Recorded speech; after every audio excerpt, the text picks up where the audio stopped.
It all started on a Tuesday. I mean, a totally normal, nothing special Tuesday at work that ended up changing pretty much everything for me. And it all kicked off with just a simple piece of feedback from my boss. See? Totally reasonable. He even said good work. He just had one small suggestion about a timeline. Any other person on the planet would probably just hear that, nod, and get on with their day. But, yeah, that is not what my brain heard. Nope. My brain heard a full-on indictment of my entire worth as a human being. And you know that feeling, that immediate sinking feeling in your stomach that just screams, you've been caught, you're a total fraud. The anxiety just flooded in. It was instantaneous. For years, I had no idea why. I just thought it was some weird personality quirk, a glitch in my system. But it turns out there was a reason for that glitch. There was this hidden program running in the background of my life, and it's called a life script. Okay, so let's get into this, because honestly, once I understood what this script thing actually was, everything finally started to make sense. But here's the thing, it never felt like a plan or a story. Like it says right there, it's unconscious. For me, it just felt like reality, like the absolute truth of who I was. And that's exactly why these scripts are so powerful. They're basically masters of disguise. My script, the one that said I'm not good enough, it wasn't just a random thought. It felt like my actual identity. The idea of not being the one who's always messing up and trying to prove herself was actually terrifying. Like, who would I even be without that struggle? And this wasn't just some idea in my head. I could physically feel it. You know that tight knot in my stomach after the meeting? The way my shoulders kind of slumped? That's the script, living inside my nervous system. You can't just think your way out of something your entire body is convinced is true. It's also pretty wild when you realize how the people around us, our families, our partners, can accidentally reinforce these scripts without even knowing it. They get used to us playing a certain part, and when we try to change, it can really rock the boat for everyone. And this is the real paradox. My script made me miserable, yeah, but it was a familiar kind of miserable. It was predictable. My nervous system would rather deal with the devil it knew than the absolute terror of trying something new and unknown. This was the most frustrating part. Believing I wasn't good enough made me act in ways that constantly proved it was true. I'd second-guess every decision, I'd put off big projects, and then I'd take any little piece of feedback as solid proof that I was a failure. It was just this vicious, self-sustaining loop. And weirdly enough, there were these hidden perks. I mean, if my script is I'm not good enough, then I never really had to risk giving something my absolute 100% and maybe failing.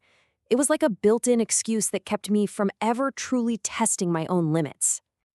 So, if this script is buried so deep, how in the world do you actually rewrite it? Well, it's not like flipping a switch. It's a process. And thankfully, someone already made a map for that journey. So the whole journey starts with just becoming aware. For years, I was stuck in stage 1, just living it, thinking all that constant anxiety was just, well, me. Then you get to stage 2, recognition. Those are the aha moments when you finally see the pattern. Stage 3 is when you start to poke holes in the story. You start asking, hey, is this really true or is it just something I learned a long time ago? And then stage 4.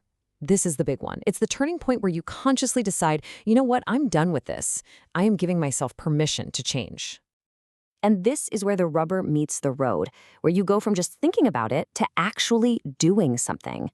Stage 5 is all about action, running these tiny, safe experiments to prove your old script wrong. We'll talk more about that in a sec. Then, as you start to see that the sky isn't falling, you move into stage 6, building new habits, forging new pathways in your brain. It's all about practice, repetition. Until finally you get to stage 7, integration.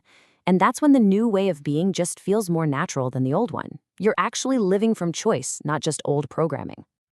So, what did this feel like for me in real life? It wasn't some big, dramatic lightning bolt. It was quiet. It was being in another meeting, getting some more feedback, and feeling that old, familiar lurch in my stomach. But then, for the very first time, just not following it. I chose a different response. And guess what?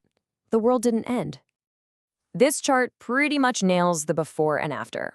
Living by the script was just exhausting. It was this constant, automatic performance.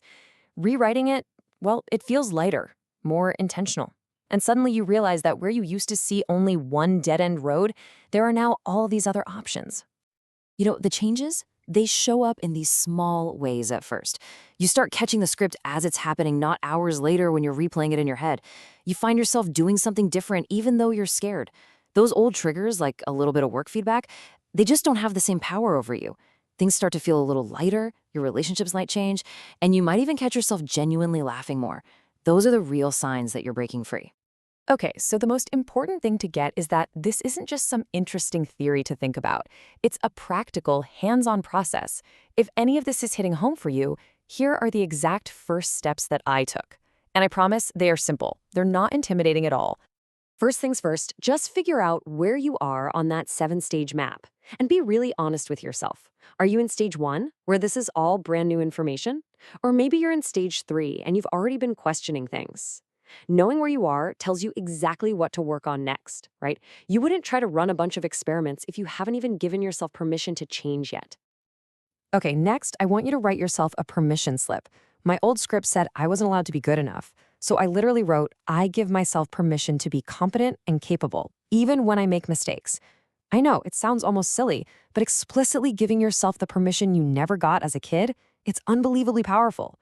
Put it on your bathroom mirror. Read it out loud. Just let the words sink in. And finally, become a scientist of your own life. Choose one tiny, super low-stakes experiment to run this week. So if your script is, don't ask for what you want, try asking for a different table at a restaurant. If it's, you have to be perfect, intentionally send an email with a typo in it to a friend you trust.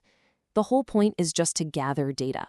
You need to prove to your nervous system that breaking the old rules is actually survivable. And it is so important to remember this. That old story, that script you've been living out, it was written by a child, the younger you, who was just doing the absolute best they could to figure out the world with the tools they had. You didn't have a choice back then. But you're not that child anymore. You are an adult now. You have awareness, you have new experiences, and most importantly, you have agency. You are holding the pen now. Your past doesn't get to write your future. You have the power to edit, to delete entire chapters, and to start a brand new story anytime you choose. So the only real question left is the one you see on the screen. Isn't it time for a rewrite?